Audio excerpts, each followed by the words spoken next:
আসসালামু আলাইকুম। আলহামদুলিল্লাহ। তো মাঠে পানি থাকার কারণে এই যে দেখতেছেন আমাদের গাভী দুইটা এখন ঘরেই আছে। তো এই যে আমাদের বাচ্চাগুলো আলহামদুলিল্লাহ মোটামুটি পরিবর্তন হয়েছে।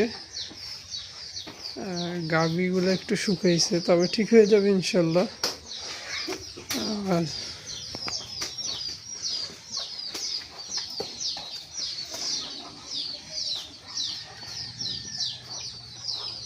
যে দিক দিয়ে আমরা তেরফালটা খুলে দিলাম, হাওয়া বাতাস যেন এই ঘরে আসে, এই জন্য